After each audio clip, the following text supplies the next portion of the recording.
ஒன்றாம் வகுப்பு A2 we Nithyasri.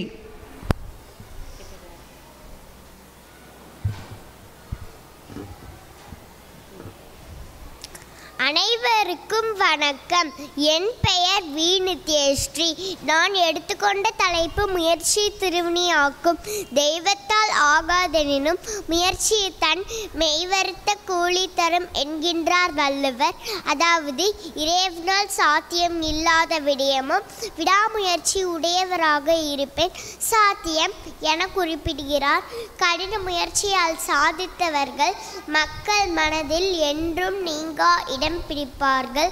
அந்த வகையில் உலகிற்கு மின்குமிழை தந்து ஒளி ஊட்டிய தாமஸ் ஆல்வா எடிசன் 999 தடவை தோல்விகளை சந்தித்து 1000வது தடவை தான் மின்குமிழை கண்டுபிடித்தார். இது அவரது விடாமுயற்சி நம்மை போன்று சாதிக்க நினைப்பவர்களுக்கு எடுத்துக்காட்டாகும். இந்தியாவின் ராமநாதபுரத்தில் வீடுகளுக்கு பத்திரிகை போட்ட சிறுவன் பின்னாளில் இந்தியாவை விண்வெளியில் தலைநிமிர வைத்த டாக்டர் அப்துல் கலாமாக மாறினார். அதற்கு காரணம் அவர் முயற்சியே.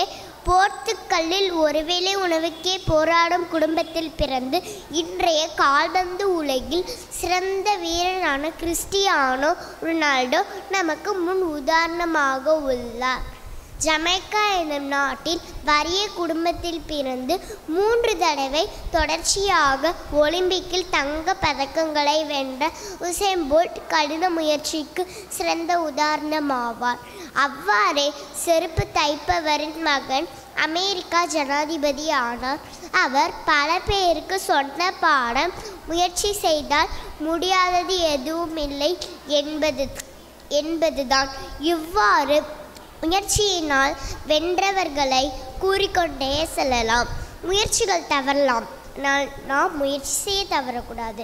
எனது முயற்சிகள் என்னை கைவிட்டதுண்டு, ஆனால் நான் முயற்சியை ஒருபோதும் கைவிட்டதில்லை என்கின்றார் தாமஸ் ஆல்வா எடிசன்.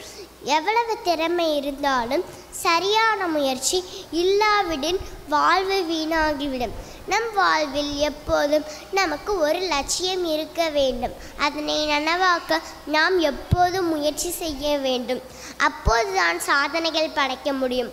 முற்றுப்புள்ளியை கூட 3 முறை வைத்தால் தொடர்ச்சியாகிவிடும். தொடர்ந்து முயற்சி செய்வோம். நாமும் வரலாற்றில் இடம் பிடிப்போம். நன்றி.